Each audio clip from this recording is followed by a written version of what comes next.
परिहास कर रहे हैं आप? संतान तो माँ का अभिन्न अंग होती है। एक माँ अपनी संतान का दान कैसे कर सकती?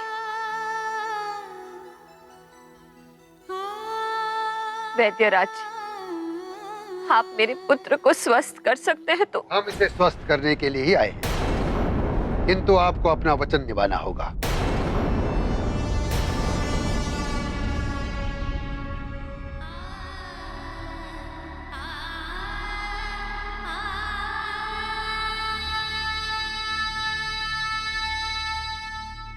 मेरे पुत्र की दशा देख रहे हैं आप? ऐसी स्थिति में एक माँ अपने पुत्र को स्वयं से दूर कैसे कर सकती है? पुत्र की कुशलता के लिए ही तो माँ सब कुछ करती है। शुल्क देने का वचन हमने अवश्य दिया था। आपको उपचार का जो शुल्क चाहिए ले लीजिए वैद्यराज जी।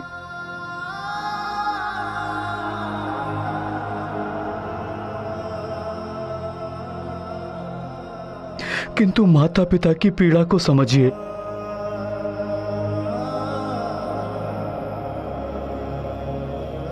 यदि आप हनुमान का उपचार कर सकते हैं तो यही कीजिए। वचन दिया है आपने।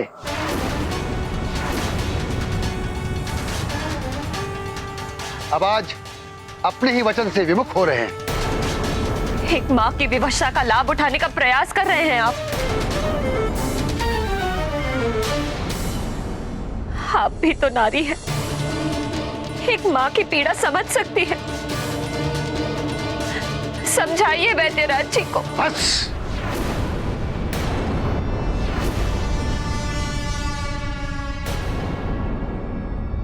बहुत हो गया अपमान हमारा। वचन न निभाने का परिणाम अनर्थकारी भी हो सकता है। परिणाम चाहे जो भी हो, मैं अपने पुत्र को स्वयं से दूर नहीं करूंगी। वचन देना ही नहीं चाहिए यदि आप वचन निभा ही नहीं सकती।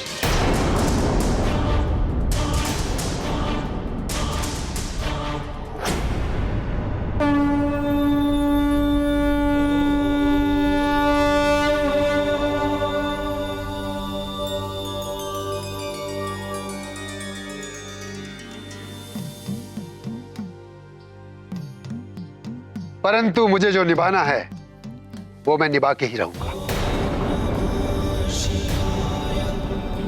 सर्वनाश कर दूंगा अयोध्या का, हाहाकार मचा दूंगा अयोध्या में। हाहाकार मचाने के लिए तत्पर है ये माल्यवान। आप आदेश दें लंकेश। राक्षसों, आगे बढ़ो। रुक जाओ लंकेश।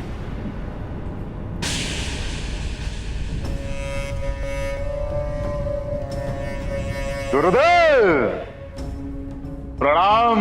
गुरुदेव प्रणाम गुरुवर।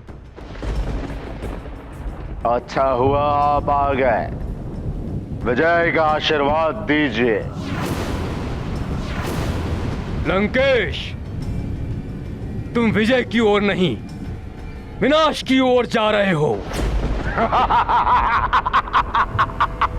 विनाश तो अवश्य होगा गुरुदेव, परंतु आपके शिष्य रावण का नहीं, उस नर रूपी नारायण का। कदाचित तुम भूल रहे हो ऋषि अरण्य का श्राप। क्या तुम्हें स्मरण नहीं है कि अयोध्या में पांव भी रखा तो श्राप के कारण तुम्हारा अंत हो जाएगा। उचित कह रहे हैं आप गुरुदेव, परंतु उस नर रूपी नारायण का अंत भी तो आवश्यक है।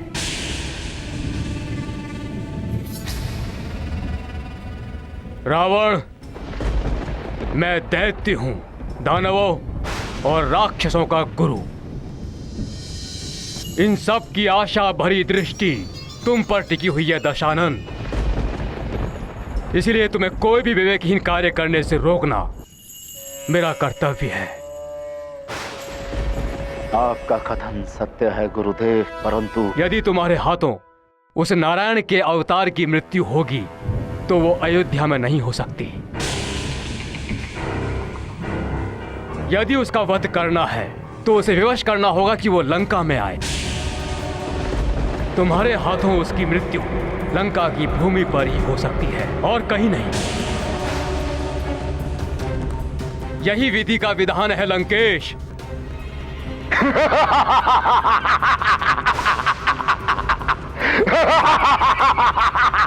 सत्य कह रहे हैं आप गुरुदेव। मैं तो अभी से ही देख सकता हूं वो नर रूपी नारायण और उसका भाई मृत पड़े हुए हैं लंका की भूमि पर।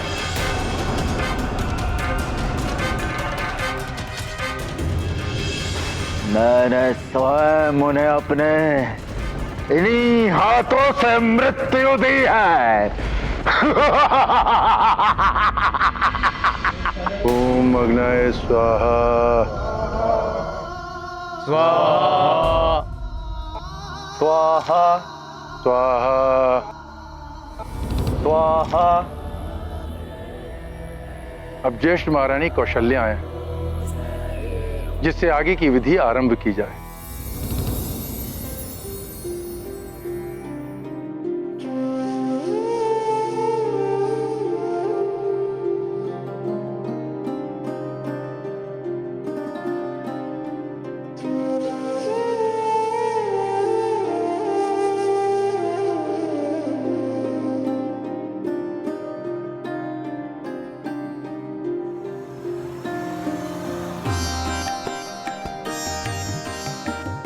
आपको यज्ञ के लिए बुलाया जा रहा है ज्येष्ठ रानी जी।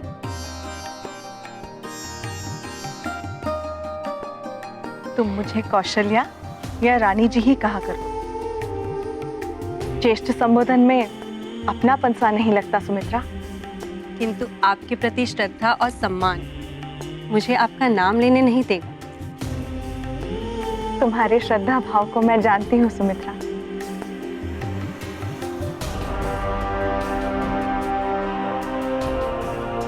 ये कैकेयी अभी तक नहीं आई, यज्ञ आरंभ होने वाला है। आप पहुंचिए और यज्ञ विधि आरंभ कीजिए। मैं मंत्रा से कहकर रानी कैकेयी को यज्ञ के आरंभ होने की सूचना भिजवा दूं।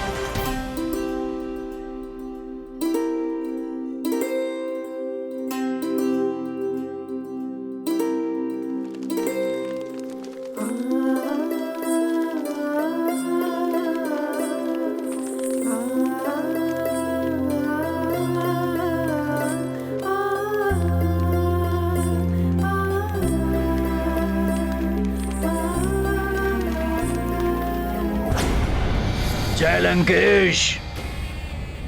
प्रणाम दैत्य गुरु। दूत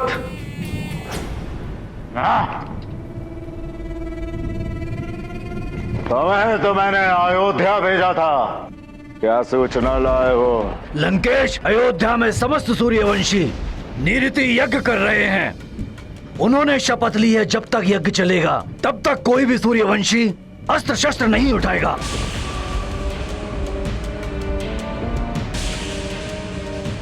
यदि ये यज्ञ सफल हो गया तो राजा दशरथ के ज्येष्ठ पुत्र को युवराज पद की प्राप्ति हो जाएगी।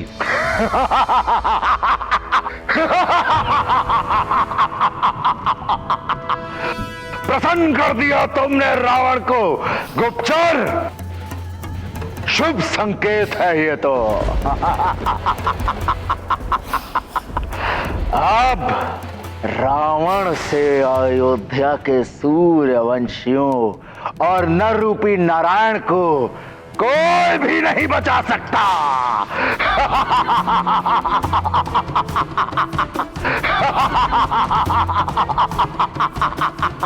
पिशाच राज,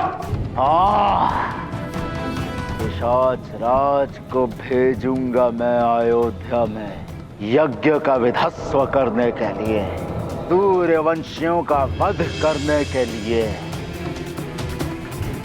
और फिर उस नर रूपी नारायण का अपहरण करके उसे यहां लंका में लाने के लिए।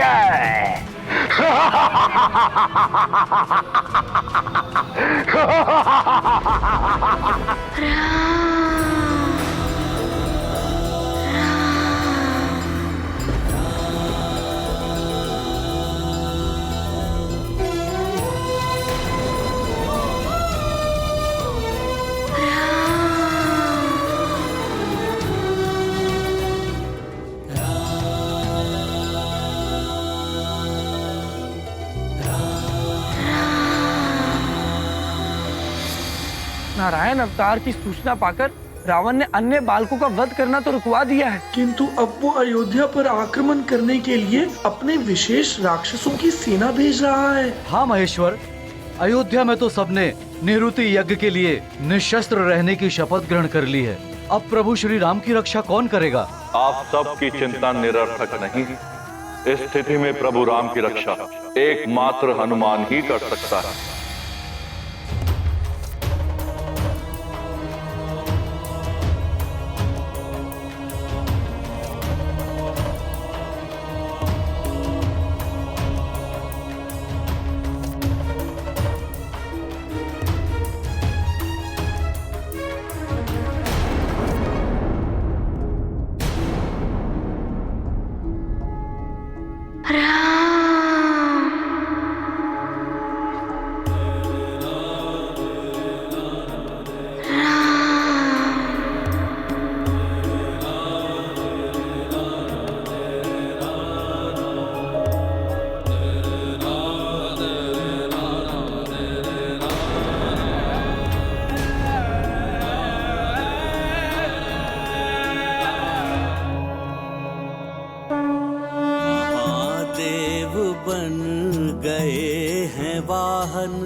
रुद्र करे रुद्रांश को वहन, अंजनी का इकलौता लाल, करता था जो मन को निहाल।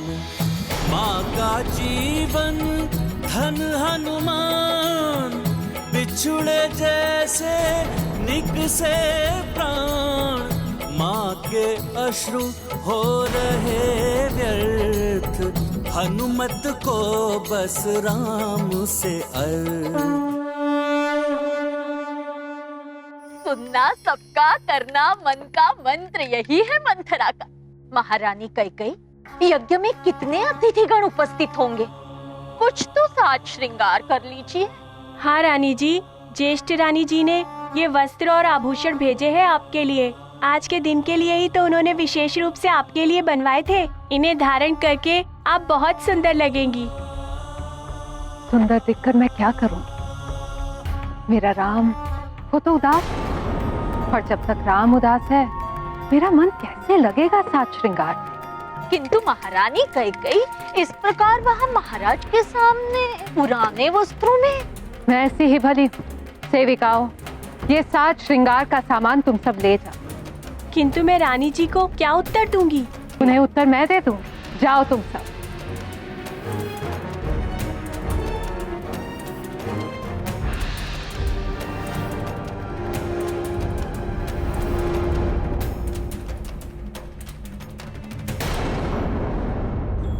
महारानी कैकेयी,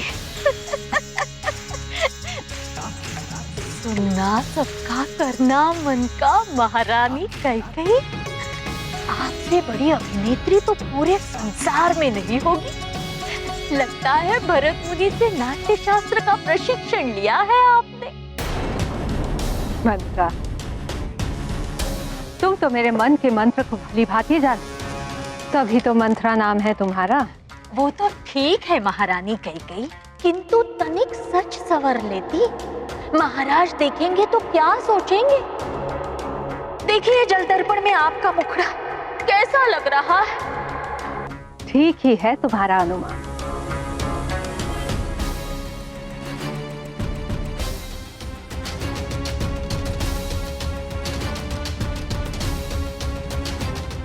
हमारे भलाई के लिए इस यज्ञ का रोकना आवश्यक है। उस यज्ञ स्थल पर जाकर ही हम ये उपाय ढूंढेंगे कि यज्ञ भंग कैसे किया जाए। हाथ मेरा अनुमान।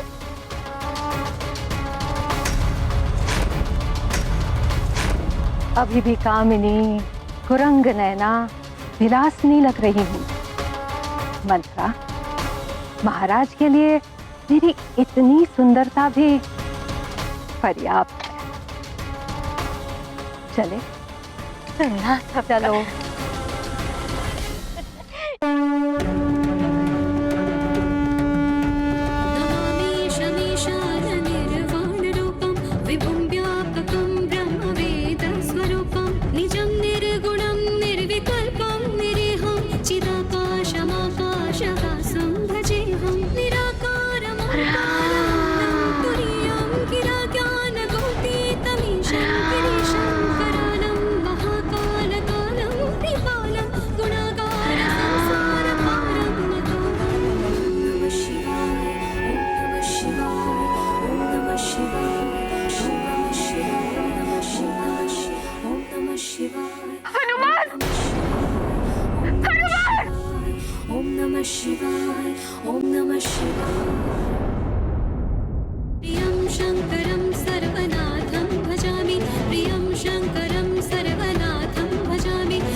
इस नई रीति का बड़ा पुण्य प्रताप मिलेगा।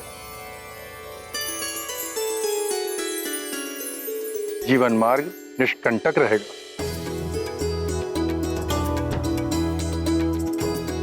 सूर्यदेव की भांति कीर्ति प्रकाश विस्तार पाएगा। सूर्यवंशी शिरोमणि कहलाएगा।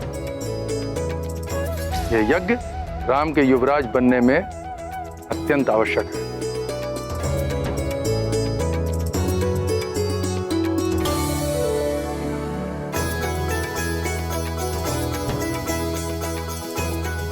और यदि निरीति यज्ञ में किसी भी प्रकार का विघ्न पड़ा और यह यज्ञ रुक गया तो राम कभी युवराज नहीं बन पाएंगे।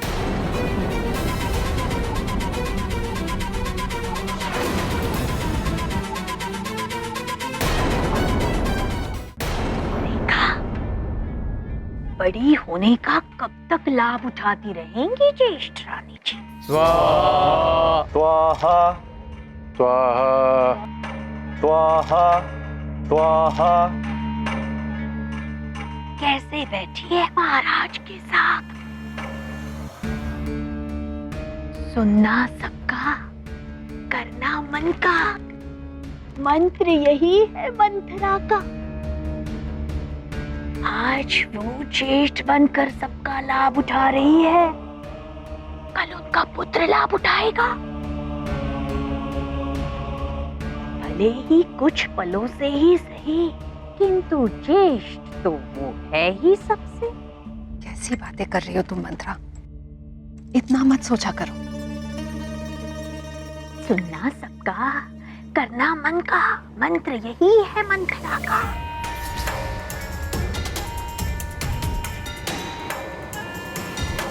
इसलिए कोई मेरी बात सुनता नहीं, किंतु मंथरा का मंत्र तो यही कहता है कि इस यज्ञ को रोकना ही होगा। सुनना सबका, कहना मन का।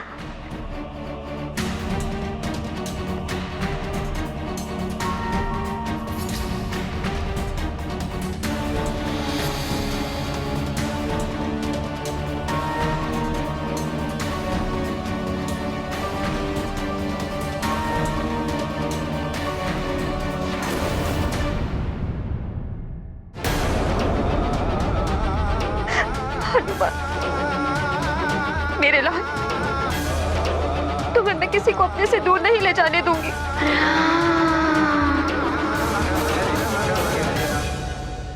मैं जानती हूँ तुम भी अपनी माँ के बिना नहीं रह पाओगे। कह दो इससे कि मैं नहीं जाऊंगा अपनी माँ को छोड़।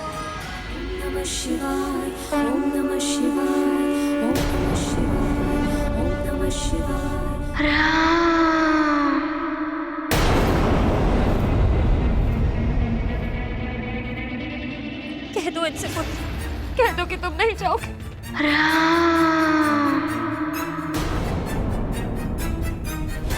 महारानी जी, अपने वचन का पालन कीजिए, जाने दीजिए हनुमान को हमारे। कैसे जाने दो, इसकी दशा तो देखिए। एक तो अबोध बालक, ऊपर से व्याधि से ग्रस्त। इसे तो इतना भी ज्ञात नहीं कि ये सदैव के लिए हमसे दूर जा रहा है। वैदराज, यदि कुछ दिनों के बाद उसे तो मैं ही इतना को समझा दूंगी, तो सदैव के लिए हम भी अपने हनुमान के बिना नहीं रह पाएंगे। बस